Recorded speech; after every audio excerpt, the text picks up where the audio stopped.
Donald Trump has won the election and has become the president-elect of the United States. So what happens now? Can he become the best for America and the rest of the world at the same time? Can he become the best for Africa? Certainly, it better not be what Trump can do for Africa, but instead, I believe it should be what grounds, common grounds, can a President Donald Trump share with African leaders? So can there be any Trump effect on the African political economy? And so where is Nigeria, Africa's largest economy, in all of that? To discuss this, we have with us Ambassador Joe Keshi, former chairman of United Bank for Africa, UBA, and also a seasoned former Nigerian diplomat. Please join me in our discussion with Ambassador Keshi. All right, Ambassador, thank you very much for being in our studios again. Thank you. I think you've been here a couple of times before, so we're always very privileged to have you on our show. Thank you. Yeah, thank you very much. Nice to be here. Thank you. Well, today we're going to be talking about the so-called Trump effect. You know, Donald Trump has become president-elect of the United States. So, and he's going to be ready to roll out his programs. Africans are waiting, looking at him. Well, what do you think that means for Africa? You know, we're just looking forward. What do you think that a Trump presidency has to say for Africa? Number one is it's difficult to say, more because Africa did not feature as an item or as a campaign issue. When, for example, you think of China, NATO, Europe, and the rest, and where we did feature, you know, there was some negative comments by Trump against Africans and African leaders. And I think in one comment he did say that funds sent to the continent are often stolen by the leaders. So with that kind of mindset,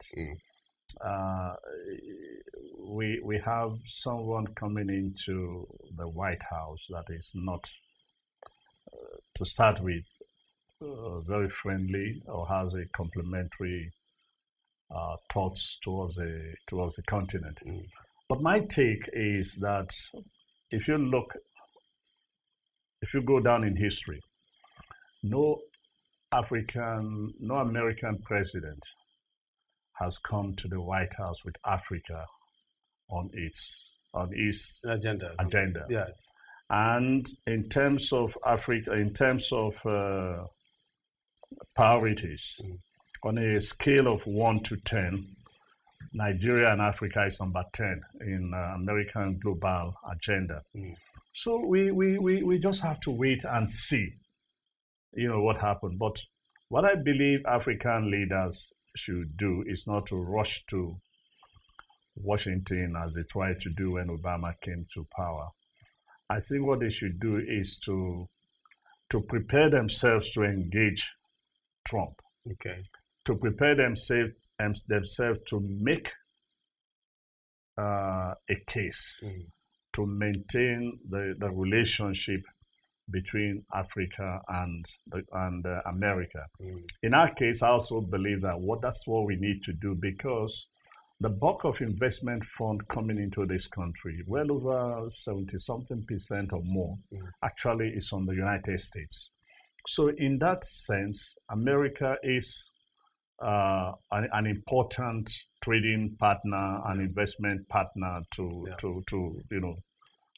us. So we just have to keep our minds open. And therefore, it probably means that he may be more amenable to trade than to aid. Oh, absolutely. Yeah. Absolutely. So maybe Africans should set up an agenda where they go and engage him right away on trade and say we are pivoting from aid to trade.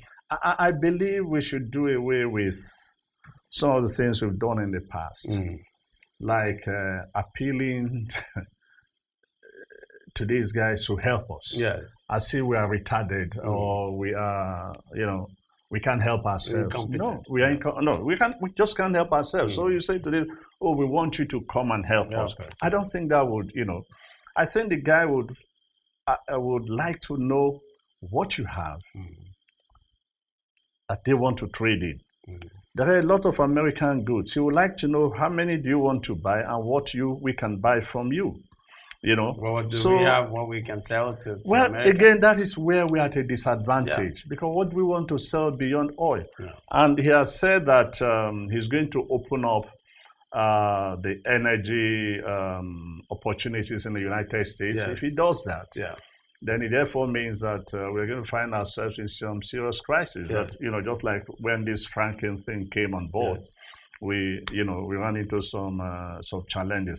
But the point still remains that we should engage him, as you said, prepare an agenda for trade and investment. Now, because China has been making strong inroads into Africa, being buddy with African leaders and especially with the African Union, America has seen that as another kind of attempt at neocolonialism, this time by the Chinese, and that Africa was falling for it. Do you see a Donald Trump trying to be competitive? Because we cannot minimize the fact that Africa has a lot of commodities, resources that America wants, natural resources outside of oil. And that's what the Chinese are coming for, to use for whatever it is that they use it for. Like what, for uranium, copper. No, but where do they get their uranium from now? Where do they get their copper from now? Look. So the Chinese are getting it easier. So could it be that Americans come and say, we want to nudge the Chinese away just a little bit and not have this Chinese dominance for international political reasons? No. For a guy who wants to pull American back from Europe, for example, from Asia, and let everybody take care of their problems. I don't see him deciding. No, but this is trade. He wants to buy something. Even in trade, I don't see him deciding that Africa is going to be the new battleground between China and the United States. If they were going to do that, they would have started doing that. Look, what are we getting from China? We're getting a lot in terms of cheap products from China. We're getting a lot in terms of loans for infrastructure. And we are getting these things more because our traditional friends more or less abandoned us or just didn't care anymore about us. Take, for example, I don't know how many British companies are still left in this country. We may have affiliates, but there was a time the British and Dutch companies dominated the Nigerian market. I have always, in recent times, I've looked at some of the things we need to do, and I begin to say that, look, let's start with concessioning out roads, because I do not believe we have enough resources to build all the roads in this country, both federal and state government. So let's bring in the private sector. So if you give it to the private sector, but I insist that you make it foreign Nigerian company. And we create the standard for these roads to be built. Look, if you earmark 25 roads to be built by the federal government, another maybe 30 or more by the state government, and advertise it around the world, that you can build this road, you can toll them and make your money over a period of 15 to 20 years. You see a number of foreign companies coming looking for Nigerian partners to build this road. And we will save significantly. And look, corruption in this road construction business is probably more than the corruption we are currently admitting.